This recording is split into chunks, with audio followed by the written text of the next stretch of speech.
साथियों नमस्कार, मैं हरिश्चंद्र बर्णवाल इस वीडियो में आप सभी का स्वागत करता हूं। दोस्तों, कल्पना कीजिए अगर उत्तर प्रदेश में योगी की जगह अखिलेश यादव की सरकार होती तो क्या होता।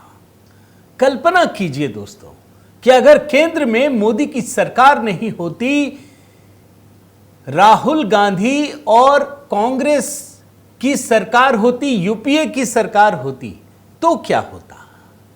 सिर्फ एक उदाहरण से आपको समझ में आ जाएगा दोस्तों। उत्तर प्रदेश में जो छांगुर बाबा उर्फ जलालुद्दीन, इनका मामला सामने आया है ना, एक भी शख्स ने अपनी जुबान नहीं खोली है। पता है कि यहां रेट कार्ड चलता था। अगर कोई ब्राह्मण लड़की हो, उसका धर्म परिवर्तन कराना हो तो उसका रेट कार्ड है, उसका अलग है। कोई क्षत्रिय हो उसका अलग है, कोई गरीब हो उसका अलग है, कोई अनुसूचित जाति की लड़की हो उसका रेट अलग है, कोई सरदार हो, सिख हो, उसका रेट अलग है। ये सब कुछ पता चलने के बाद भी अखिलेश यादव ने अपनी जुबान नहीं खोली है। क्या समय है दोस्तों। आप सिर्फ इस बात से अंदाजा लगा लीजिए कि योगी आदित्यनाथ की सरकार पिछले 7-8 साल से काम कर रही है। पूरी दुनिया जानती है, भारत ही नहीं पूरी दुनिया जानती है कि योगी जी के बिना कहे ही किस प्रकार से यहां पुलिस प्रशासन काम करता है।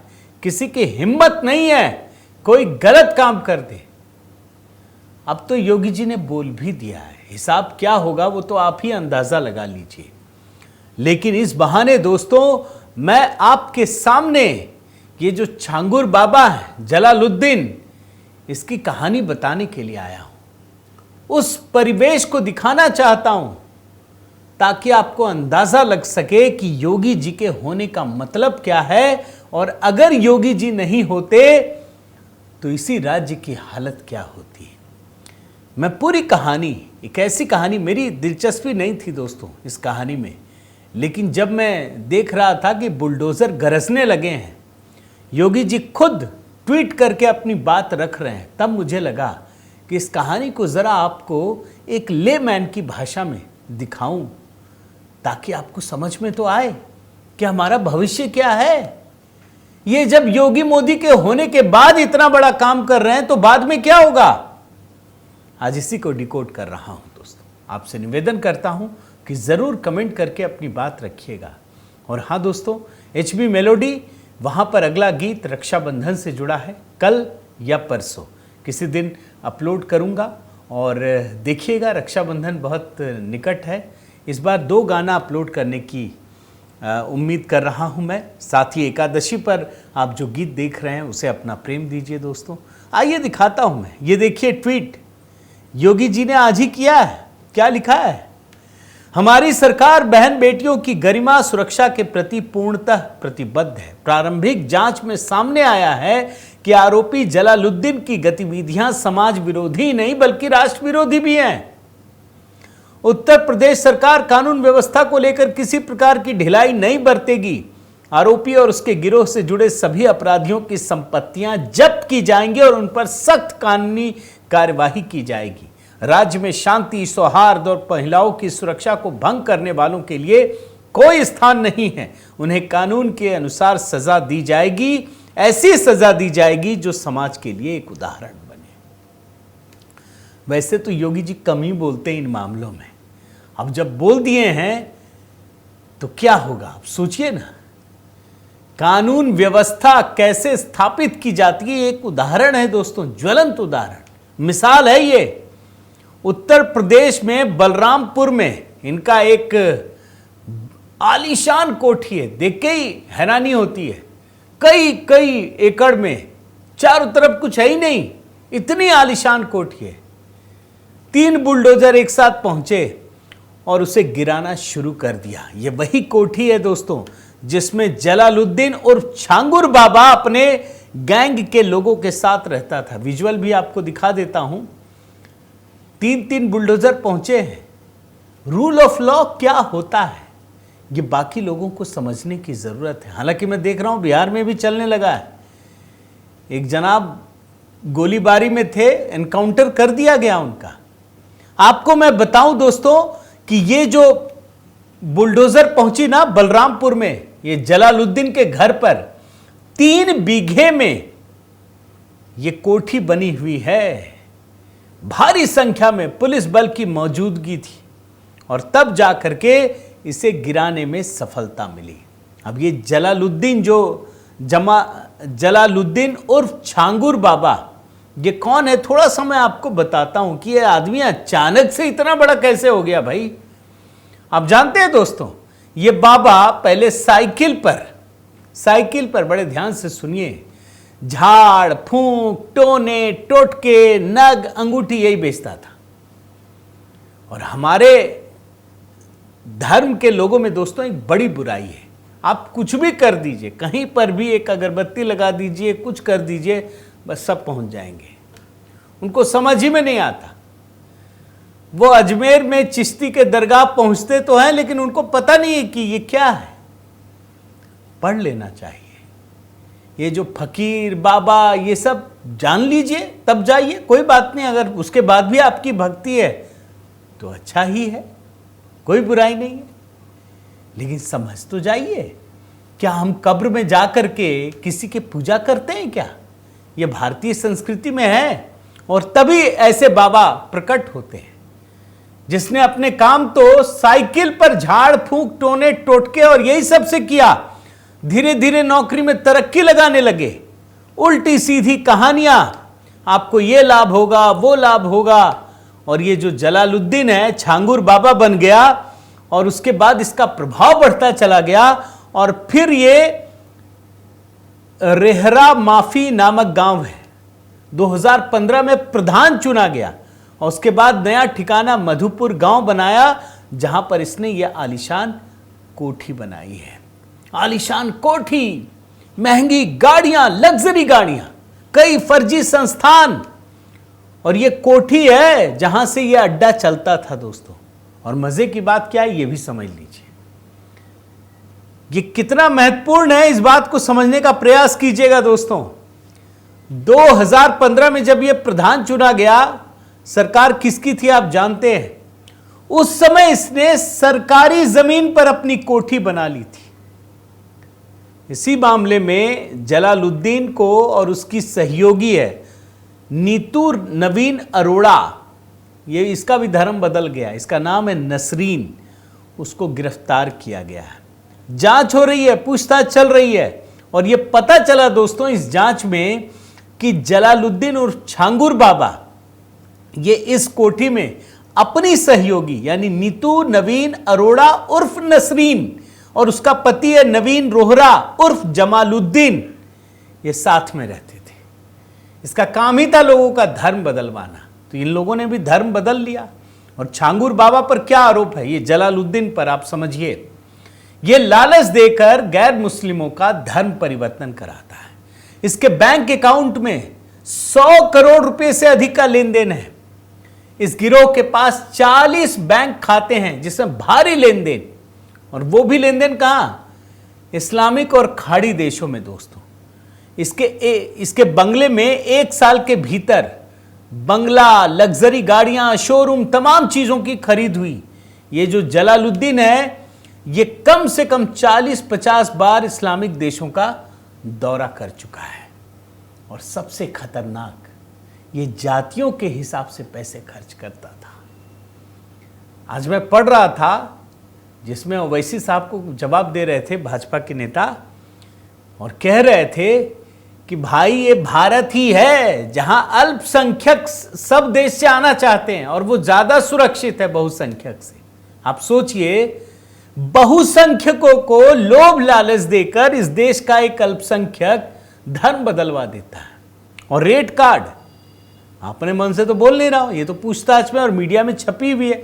ब्राह्मण, क्षत्रिय, सरदार लड़की हो तो 15 से 16 लाख, पिछड़ी जाति की लड़की हो 10 से 12 लाख, अन्य जाति की लड़कियां हो तो 8 से 10 लाख रुपए। अब आप सोचिए, ये जो जलालुद्दीन है, छांगुर बाबा, अब आप अगर मान लीजिए जलालुद्दीन हटा दीजिए, छांगुर बाबा बोलिए, पता भी नहीं चलेगा। और हमारे यहाँ का मीडिया तो उसको जरा ऐसा रंग दे देगा ना, सेकुलर, पता ही नहीं चलेगा ये है कौन, करता क्या था। जब इस मामले में दोस्तों इसके खिलाफ एफआईआर दर्ज हुई, पूछताछ शुरू हुई, तब जाकर पता चला। और धीरे धीरे एटीएस ने इस मामले को जब आगे बढ़ाया, तब पता चला कि किस प्रकार से इसकी संस्थाओं में विदेशों से लगातार पैसे आ रहे थे। और ये पैसे मुरादाबाद, औरैया, आजमगढ़ कई लोगों को भेजे गए। भारी भारी संख्या में फंडिंग हुई, बड़ी संख्या में लेन देन हुई। लखनऊ में जलालुद्दीन के पास पैसे पहुंचाए गए। और इतना ही नहीं दोस्तों, ये बात सिर्फ यूपी की नहीं है कि जब बलरामपुर तक सीमित हो, ऐसा नहीं है। छांगुर बाबा जो ये जलालुद्दीन है, इसने पुणे में करोड़ों की प्रॉपर्टी बनाई, लोनावाला में 16 करोड़ की प्रॉपर्टी खरीदी। और इसने अपने सहयोगियों के साथ एक नेक्सस बनाकर काम करना शुरू कर दिया। और इतना ही नहीं, आपको एक और चीज बताता हूं कि ये लोग कितने शातिर हैं, किस तरीके से लोगों को अलग अलग तरीके से फंसाते हैं। पहले लोभ लालच देते हैं, काम नहीं बनता है ना तो धमकी भी देते हैं। और उसके लिए कोर्ट कचहरी में जो काम करने वाले लोग हैं वो भी इसके मददगार बन जाते हैं। सिर्फ पैसे का खेल है दोस्तों। और पूरी जांच में पता चला कि इस धर्मांतरण के खेल में 18 लोग लगे हुए थे, जिसमें 4 को गिरफ्तार किया गया है। 14 आरोपियों की तलाश की जा रही है। और जो इनका गिरोह है जलालुद्दीन का, उसमें सारे लोग शामिल हैं, पत्रकार हैं, अन्य नामचीन लोग हैं। मैं कुछ नाम आपके सामने रखता हूं। महबूब, पिंकी हरिजन, हाजिरा शंकर, पैमेन रिजवी, सगीर, बहुत सारे लोग। और जांच में यह भी पता चला दोस्तों कि जलालुद्दीन का गोंडा, सिद्धार्थनगर, आजमगढ़, औरैया व पुणे से गहरा जुड़ाव रहा है। और जो ये काम करता था ना, इसकी कमान किसकी थी, एक नाम और आ रहा है, मैं आपको बताता हूं। इसकी कमान मोहम्मद अहमद खान के पास थी। ये भी 100 करोड़ रुपए से अधिक की संपत्ति का मालिक है। ये फरार है। अब आप समझिए कि ये कौन सा खेल चल रहा है। ये खेल किस जगह चल रहा है, कहां चल रहा है, जहां भाजपा की सरकार है। ये तो सही समय पर पता चल गया दोस्तों, वरना अगर दूसरे की सरकार होती ना तो ये मामला दबा देते ठंडे बस्ते में, आप बोल भी नहीं पाते। ये सच्चाई है। और जांच के बाद दोस्तों एटीएस ने इस मामले को ईडी को भी बताया है, उसकी विस्तृत रिपोर्ट दी है कि देख लीजिए 100 करोड़ रुपए का लेन देन हुआ है। अब ये बचेंगे नहीं, ये बात तो तय है। लेकिन इतने में हमको संतुष्ट नहीं होना चाहिए। हमें इस बात पर अपना ध्यान केंद्रित करना चाहिए कि आखिर ऐसी कौन सी वजह है कि बार बार हिंदू बहुल इस देश में बहुसंख्यक ही पीड़ित होता है। आखिर किस तरीके से इस देश का सिस्टम खोखला कर दिया गया। आखिर नेहरू गांधी परिवार ने क्या ऐसा किया है कि हिंदू ही पीड़ित हो जाता है, हिंदू को ही कटघरे में खड़ा कर दिया जाता है। इस कहानी का आगे का हिस्सा मैं आपको बता दूं दोस्तों कि कम से कम 12 लोग जो इस्लाम कबूल कर चुके थे, उन लोगों की हिंदू धर्म में वापसी कराई गई। लखनऊ में विश्व हिंदू परिषद की अगुवाई में शिव मंदिर में इन लोगों का शुद्धिकरण किया गया। अब ये किसी न किसी दबाव में ही बदले होंगे। मगर एक चीज़ आपके सामने ज़रूर रखना चाहता हूँ दोस्तों, भारतीय जनता पार्टी ने एक सवाल उठाया, मैं ढूंढ भी रहा था इस मामले में कि आखिर अखिलेश यादव ने क्या कहा, समाजवादी पार्टी ने क्या कहा, कांग्रेस ने क्या कहा। इतनी बड़ी घटना है भाई, अभी कुछ हो जाए छोटी मोटी घटना भी तो सब उछल पड़ेंगे, योगी जी को बदनाम करने लगेंगे। इस मामले में भी बदनाम करो, बोलो। किसी ने कुछ नहीं कहा, सबकी जुबान पे ताला लगा हुआ है। तो ये एक ऐसी क्रूर सच्चाई है दोस्तों। हम चाहे तो खुश हो सकते हैं कि योगी जी के बोलते ही बुलडोजर गरजने लगा, लेकिन ये खुश होने वाली खबर नहीं है, ये दुखद खबर है। अगर आज ये हो सकता है, कल्पना कीजिए भाई, ये लोकतंत्र है ना, सरकार तो बदलती है, कोई अस्थाई तो कोई भी नहीं होता। तब क्या होगा? भाई ओवैसी ने कहा ही था ना कि योगी मठ पे चले जाएंगे, मोदी चले जाएंगे, तब तुम्हें बचाने वाला कौन आएगा? ये लोग तो इनको बचाएंगे, ढकेंगे, हिम्मत नहीं होगी किसी की कि जेल भेज दें, बुलडोजर तो छोड़ ही दीजिए। तो आखिर हिंदू समाज इतना कमज़ोर क्यों है? ये सवाल ज़रूर उठना चाहिए दोस्तों। उम्मीद करता हूँ आपको ये वीडियो पसंद आया होगा। आप कमेंट के साथ जुड़िए दोस्तों, अपनी राय रखिए। और हाँ, अगर आपने चैनल सब्सक्राइब नहीं किया है तो ज़रूर कीजिए, लाइक कीजिए, बेल आइकन दबाइए। और दोस्तों आपसे निवेदन है, HB मेलोडी वहाँ लगातार जुड़े रहिए। एकादशी गीत पर जो आपके कमेंट आ रहे हैं उसमें हर कमेंट का मैंने जवाब दिया है, कोशिश भी कर रहा हूँ जो बच गए हैं। तो अपना प्रेम और स्नेह बनाए रखिए। बहुत बहुत धन्यवाद। जय सिया राम।